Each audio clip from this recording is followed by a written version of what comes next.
And welcome to this session. For today, we'll be looking at the nature of qualitative research. And it is expected that by the end of this session, you should be able to critically understand the nature of qualitative research and the various types of data collection methods. Also, by the end of this session, you should be able to explain the importance of qualitative strategies and their relevance for business research. So let's proceed. And I do know that most of you are familiar with the Saunders research onion, right? The research onion diagram. However, another diagram which you may need to also get familiar with is the honeycomb approach by Wilson, right? Wilson's honeycomb approach. Now, although similar to the research onion, I do believe the honeycomb contains elements which the research onion may not capture well or may not have captured well. Now, the honeycomb research approach by Wilson, right? Wilson in 2013, right? 2013 is useful in understanding how key aspects of research fits with your research methodology. It is useful for understanding how key aspects of your research fits with your research methodology. Now, in the honeycomb approach, the three highlighted segments, that is the research philosophy, the research approach, the research strategy, right, are joined with the other elements that make up the research methodology. Now, put together, right, the honeycomb contains 6 main elements, right? The research philosophy, the approach, the strategy, the design, the data collection, and data analysis techniques. However, I think it is worth stressing that for sake of clarity, research strategy is also the same as your research method, right? Which is the way you want to collect data, the way you want to collect data, either qualitative, either quantitative, or either mixed methods. It is also important to stress that there is actually a distinction between research methodology and research methods, right? And students always make this mistake, even up to the master's level and at the doctoral level, right? Students always make that mistake. So there is a distinction between research methodology and research method. In fact, they mean two different things, right? So your research methodology is this set of rules by which a particular piece of research is undertaken. So the research methodology, right, is a particular set of rules by which your piece of research is undertaken. It can also be defined as a set of principles or theories or values that underpin a particular approach to research. It can also be identified as a set of principles, as a set of theories, and a set of values that underpin a particular approach to research. Now, on the other hand, your method involves how your reliance on either qualitative or quantitative or mixed methods. Your method involves your reliance on either qualitative or quantitative or mixed method. Research method is a process used in the collection of data or in the collection of evidence. Research method is the process used in the collection of data or in the collection of evidence for analysis towards uncovering new information or towards providing a better understanding of a given topic or what we call a given phenomenon. So where do we go from here? Let's move on, right? So by looking at this slide, right, there are two forms of data suitable for qualitative analysis. One is the verbal data, right, or information, or visual data or information, right? Verbal data, right, or visual data. But for the purpose of this session, we will focus largely more on verbal data, right? We will focus more on verbal data, right? So this involves the talk conversations or sequences of interactions from your transcripts, from your interviews, or from your observations, right? So we're going to look at those as we move on. So I think it is useful to understand some of the characteristics of qualitative research. Right, as you know, quantitative research is predominantly associated with the positivist philosophy, right? And it is based on meanings derived from numbers, right? So this includes the measurement and the accurate capture of the social world in numerical terms, right? Right. This includes the measurement and the accurate capture of the social world in numerical terms. Now, quantitative methods again aim to make generalizations about populations as knowledge is produced through reliable measurement methods. Now, however, a major challenge of quantitative research is that it restricts contextual explanations. It is quite difficult to immerse yourself into the real world of the participants or the local actors. Now, on the other hand, a major characteristics of qualitative research is that it allows for the emergence of new concepts. A major characteristic of qualitative method is that it allows for the emergence of new concepts that were not found previously in literature. Now, another good and unique or rich characteristic of qualitative research is that it provides you, the researcher, with rich insights and access to sensitive data, right? Because qualitative research can be used to study the meanings of people under real world situations. So for instance, qualitative research is quite effective in the representation of the views and perspectives of participants in a given study. It also provides insight into emerging concepts, which provides an explanation to social behavior, right? So those are kind of the key characteristics of qualitative research, right? Those are the key characteristics of qualitative research. So let's also look at the advantages that we've come to learn or understand the characteristics. What are the advantages? So the advantages of qualitative, and I think I've actually pointed some of these out, is that it allows the researcher to understand and explain personal experiences, right? It is used to obtain in-depth and reveal underlying issues, right? It provides an opportunity for the researcher to immerse himself into the real world with local actors. You are able to probe, right? And a good advantage is that it tends to emphasize human interest.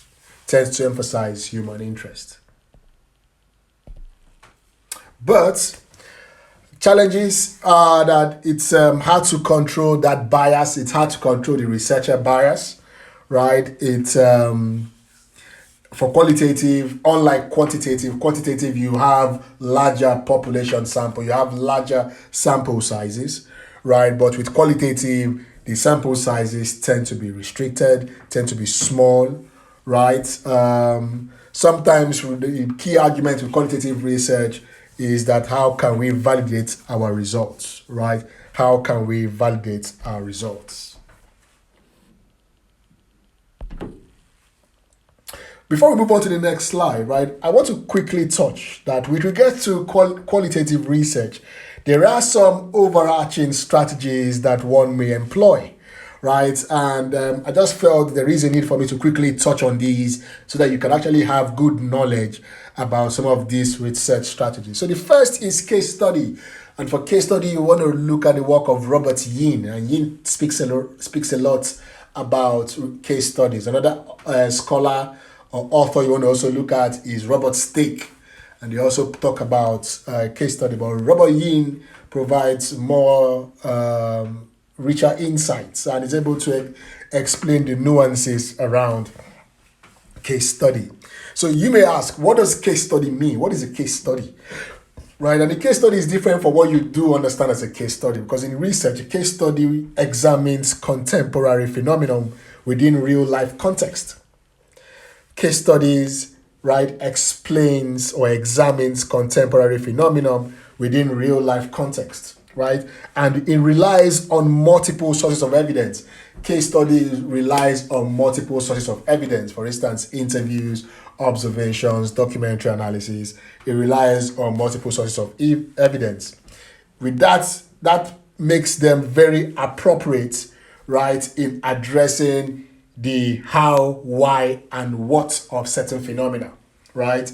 Case studies are very appropriate in addressing the how, why, and what of certain phenomena.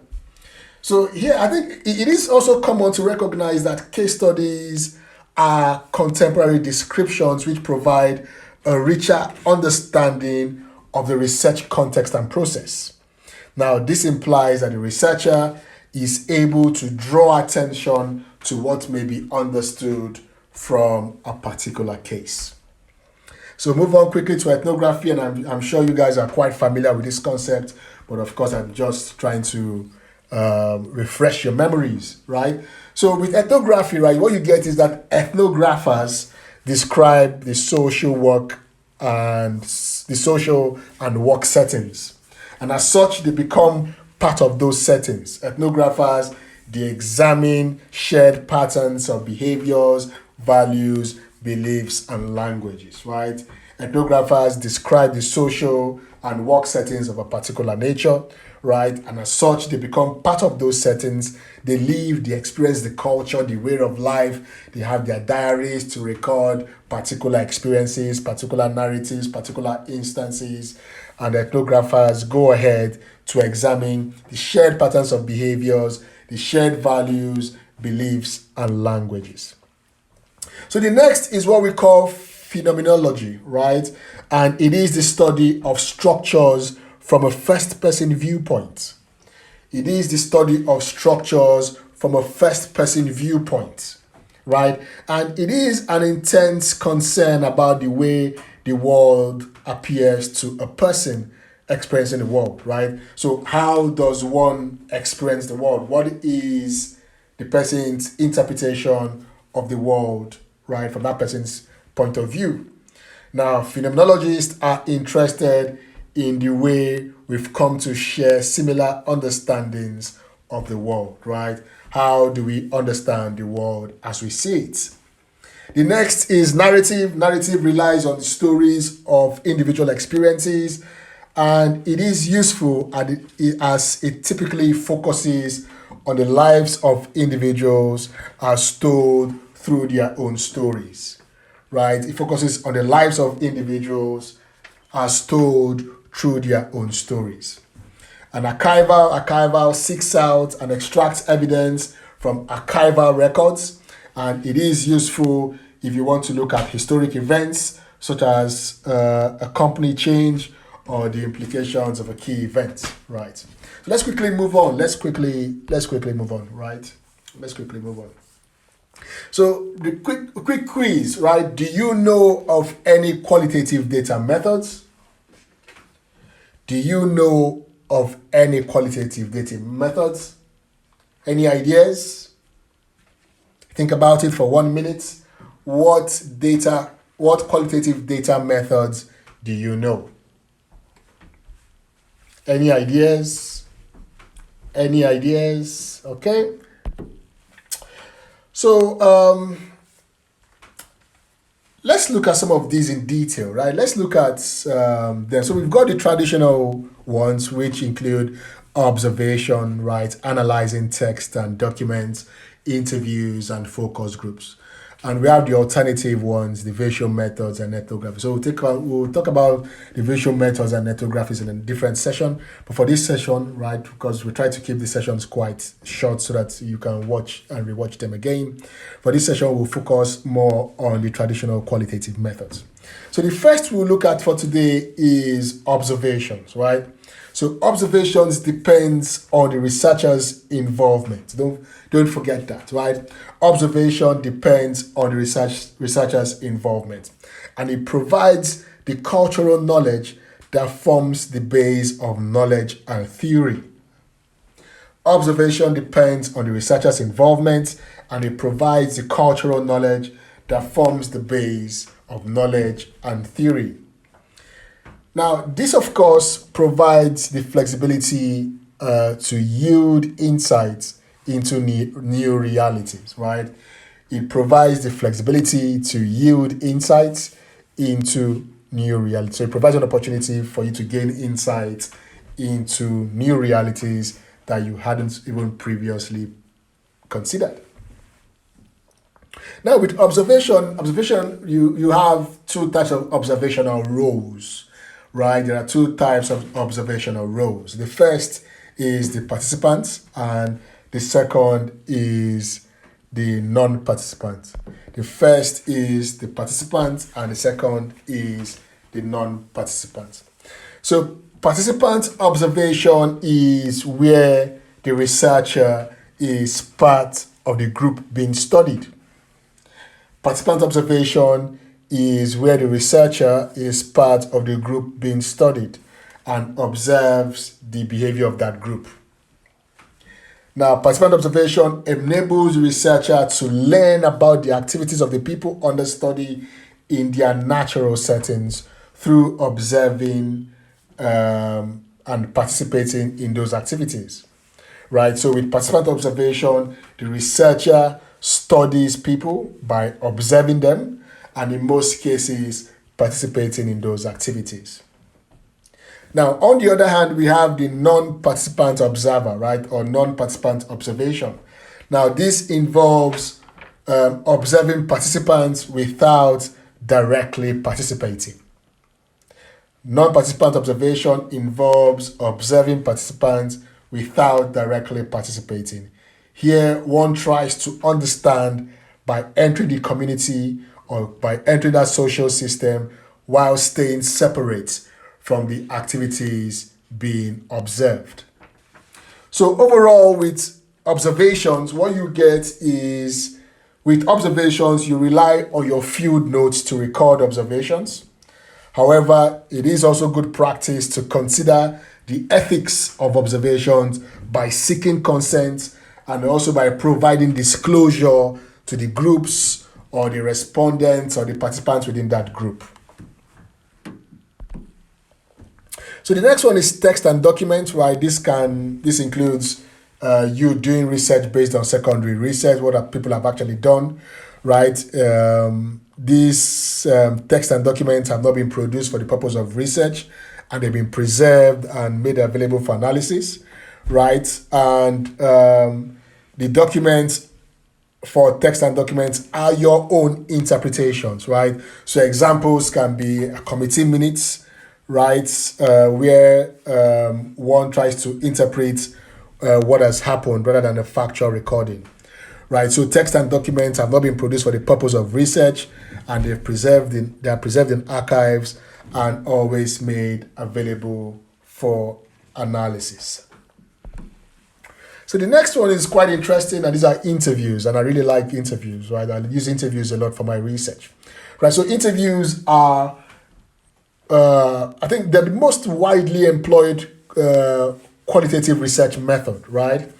And I think the attractiveness of interviews lies in its flexibility. It is flexible because it helps you probe, it helps you identify rich interpretations of the respondent's perspective, right? So it allows you to probe deeply by uncovering new dimensions on a particular topic, on a particular phenomenon, right? Through the lens of the respondents.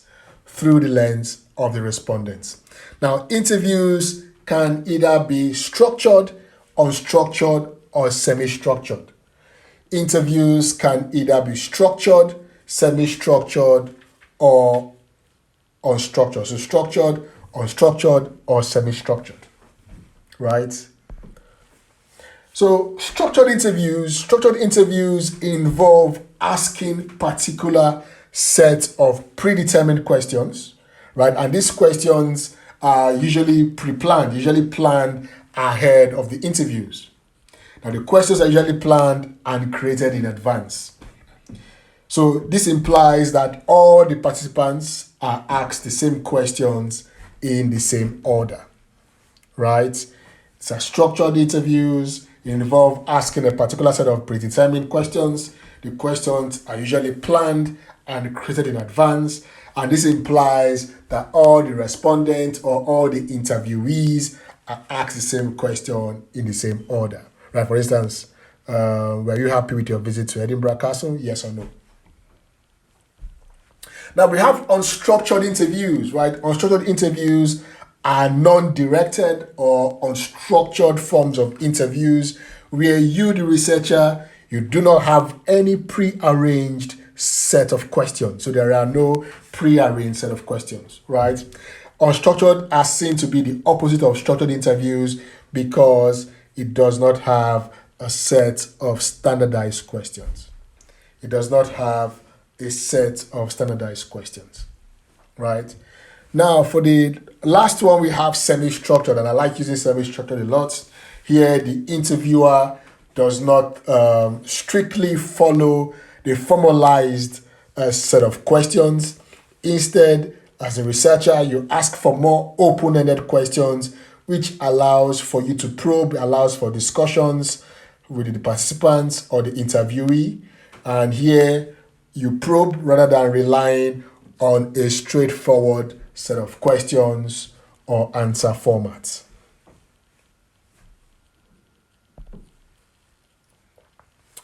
So we have other alternatives. You all know phone interviews, right? Totally phone interviews are useful to access respondents, especially when access is limited, right?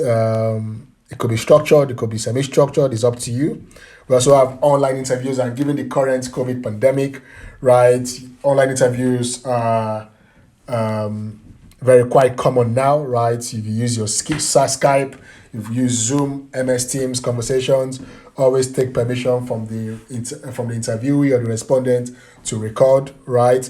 And the good element about these alternative forms of interviews is that it can cover large geographical areas. It's less expensive, you don't have to travel, there's less risk, and of course your conversations can be recorded. So let's talk about focus groups, right? Focus groups. Now, focus groups involves interviewing a small group of demographically similar people. I'll put it that way, right? Focus groups involve interviewing a small group of demographically similar people. Here, that group of people are assembled to participate, or a group of people are actually assembled to participate about a given topic or a given issue, right? So here you organize discussions with a selected group of people, right? Here you, the researcher, you are seen as a facilitator, right? And you try to probe on several perspectives, right? Try to see if you can arrive at a consensus. Try to probe on what issues are relevant, right? It could take a structured approach, right? It can be structured with the moderator taking an active role, or it could be structured with a less structured approach, right? Whereby the moderator sits down and facilitates the discussion.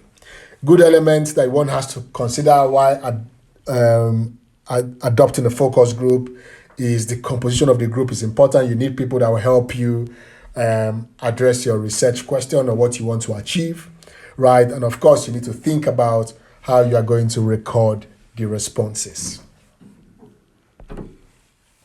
Now, benefits of focus groups, right? Focus groups are quite unique. They're interactive in nature, right?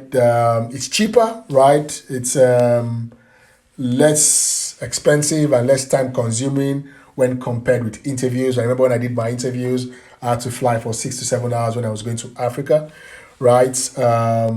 Focus groups also generate a good deal of data in a relatively quick manner, right? And a range of topics can be explored.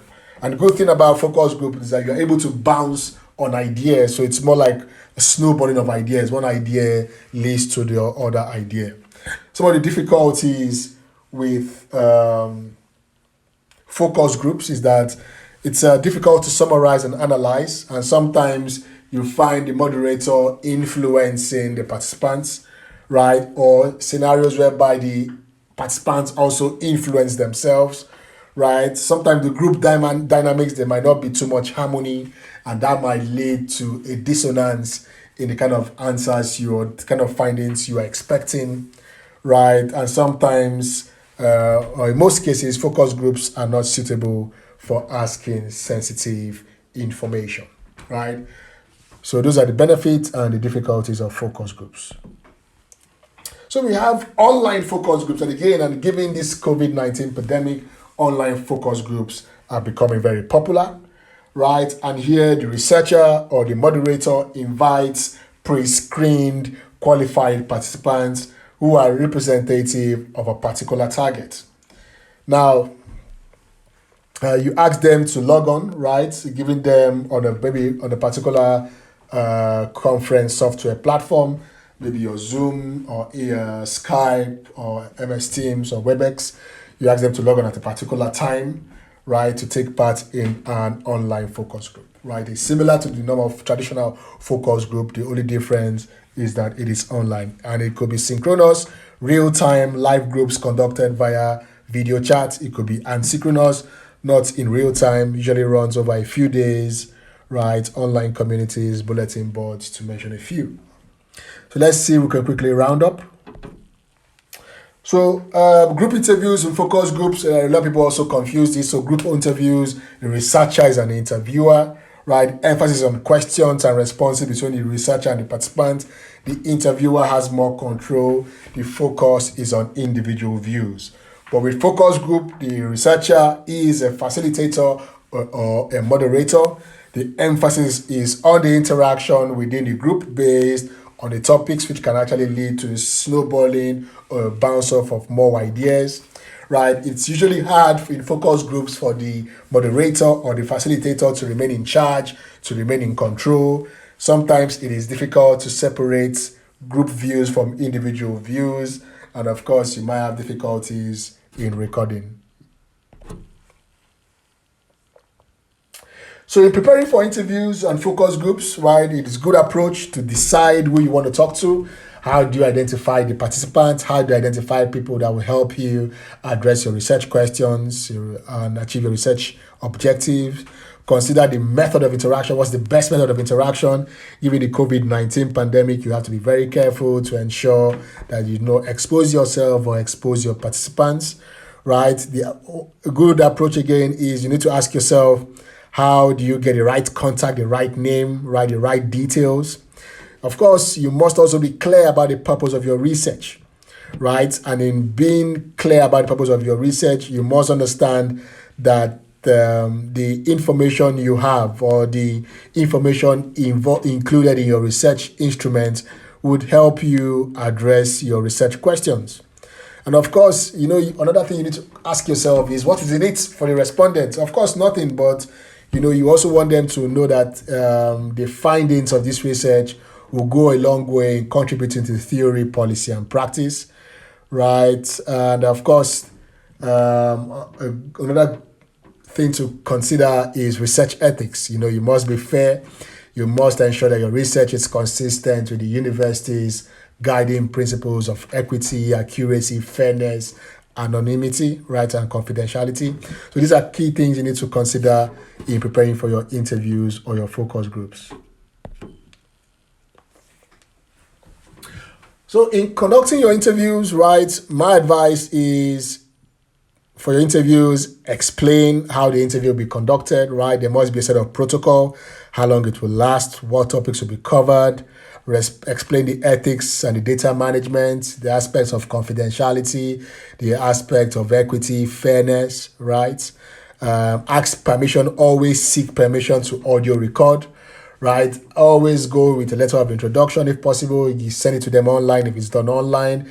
And also ask them to sign a letter of consent. You don't want them to come back in the future and tell you, yes, why have you published this information?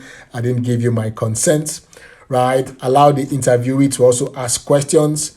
I've seen interview sessions whereby the researcher does all the talking, right? So if you're doing all the talking, why have you invited me, the participant or the interviewee? So listen and encourage participation, right? Let the people talk, right? Ask questions, right? Thank the interviewee at the end, right? Explain what will happen next. And that is, for instance, if the interview will get a copy, right? And what will the data be used for, right? Always ensure you close well. Always ensure you close well. So these are the key approaches, and I've articulated them before the interview starts, during the interview, and closing the interview. For focus groups, right, you want to ask, what do you consider are your questions suitable for the group setting, right? What type of people do you want to participate? Do you want a homogeneous group or do you want a heterogeneous group? Do you want to recruit a pre-existing group? How many people do you want to participate? Right, my advice is always over-recruit, always over-recruit. You might have 5 people and on the day of your focus group, you might realize that 3 people have failed to turn up. One person has given an excuse, so it's always good to have an over-recruitment, always have people on standby, right? You might need a venue if it is a physical or traditional focus group, right? And of course, if it's online, you don't need a venue, right? But my advice is if it's going to be a traditional focus group, you must have a neutral location. So I think that's about it for this session. I hope that was useful and that was insightful. Hope to speak to you soon and cheers.